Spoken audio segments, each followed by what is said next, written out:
saying if you were running the team, he has got to have earned a huge amount of equity with the head coach to where his input is going to matter more than any other player in the locker room, I would think.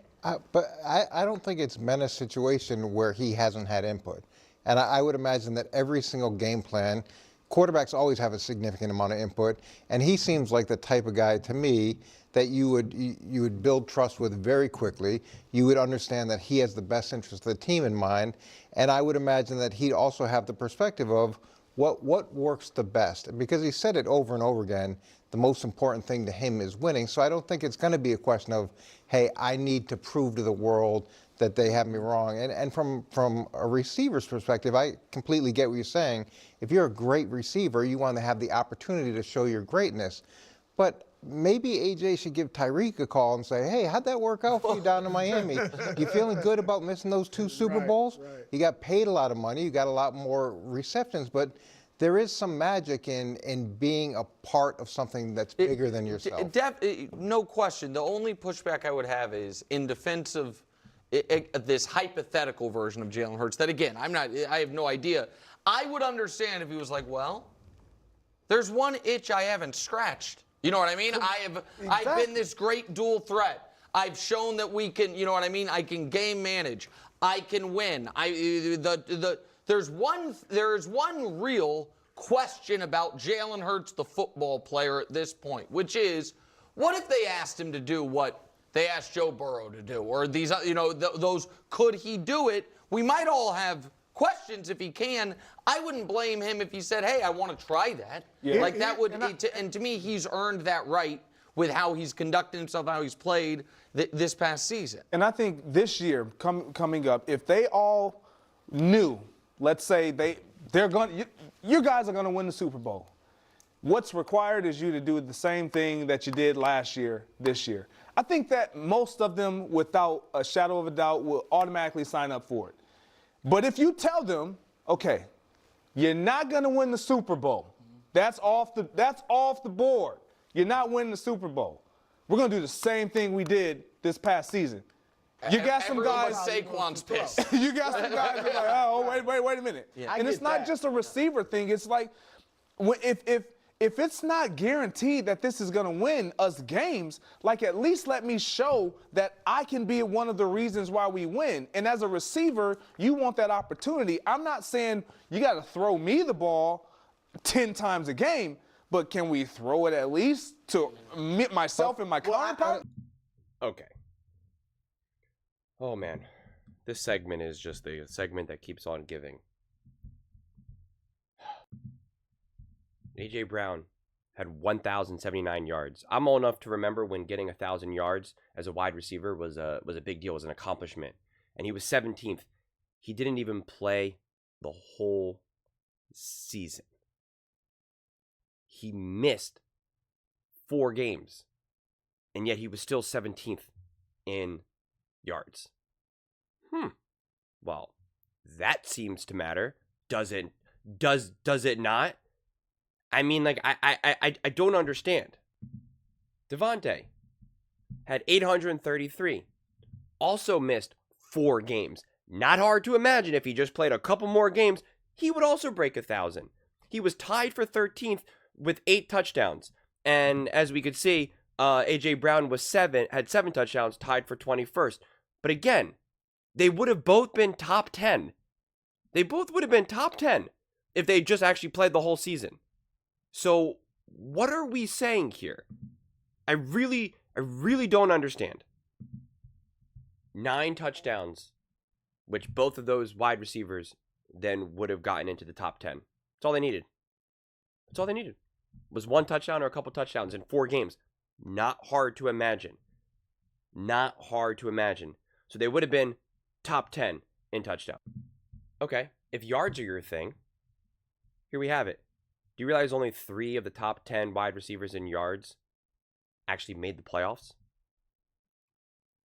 Justin Jefferson, didn't work out for him. Amon-Ra St. Brown, didn't work out for him. Ladd McConkey, didn't work out for him. How did it work out for Malik Neighbors? How did it work out for Jamar Chase, Brian Thomas Jr., Drake London, Jerry Jeudy. How'd it work out for those guys? Oh, that's right, not well. So can we stop acting like that there was no passing game? It was just a highly efficient and strategic passing game with Jalen Hurts in this offense. Did they rely heavily on the run game? Absolutely. Obviously. But we can stop pretending like that there was just no offense when they literally, again, if their wide receiver missed 4 games, which is a lot of games, if they actually just played the entire season or more games, just a couple more games, then they would have been top 10 in all those categories. That's pretty good to me. So I just don't understand. It's because you want to be able to get to like 1,800, receiving yards or something like that. Great. You know what? A lot of teams do that when they're down a lot or when they have to just win in these high score games when they don't make it to the playoffs. So I'm so sick of this narrative. Or that these wide receivers are just going to be so unhappy and this or that. Devontae is really happy catching that touchdown in the Super Bowl. A.J. Brown is really happy catching that touchdown in the Super Bowl. They're really happy putting up 95 points in their final 2 games of the season. The NFC Championship game and the Super Bowl. So what Greg is saying, if you don't win the Super Bowl, these guys want to prove. They've proven how great and how special they are. And they've done it now at the biggest, in the biggest stage. On the biggest stage. NFC Championship game, Super Bowl, against Kansas City Chiefs, in front of the most viewed Super Bowl in NFL history. They proved it. They know it. And the team wants to win. Devontae wants to win. AJ wants to win. So stop trying to make something out of nothing. We can stop with this. It's such a frustrating narrative to constantly hear.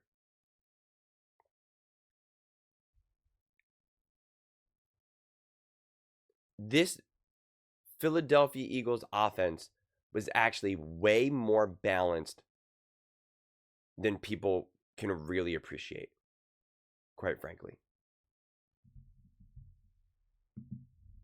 In the playoffs, they had 818 total rushing yards.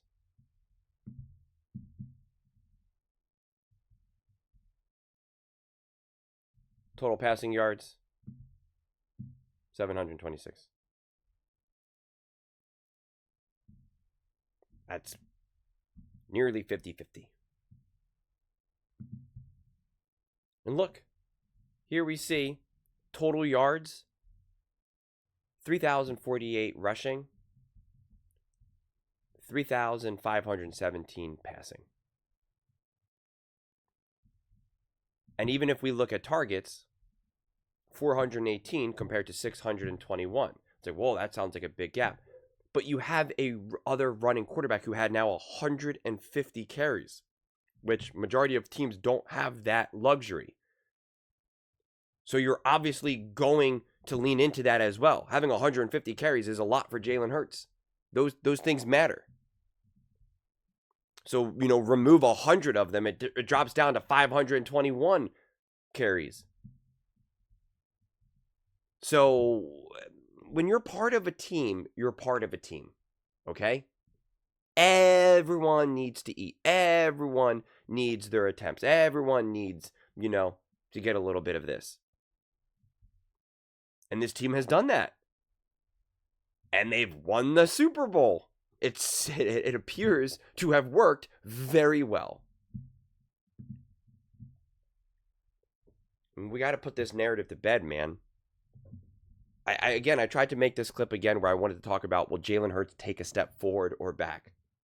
But they keep talking about other stuff. And I still have another clip that I want to make from this about with A.J. Brown and what he said about, winning and all of that. And what it means to him, winning the Super Bowl, et cetera, et cetera. So I'm still going to do that. I'm going to end up making 4 clips, I believe, out of this clip. Because they never even discussed the whole taking a step forward or taking a step back. I will. I'll actually unpack that. But we keep going off on these tangents here, and it's just, they keep tossing them up. But those are just my thoughts. I'd absolutely love to hear yours. What do you guys all think about the Philadelphia Eagles and their balance of running and passing, and kind of this whole idea that their passing game is I guess inadequate?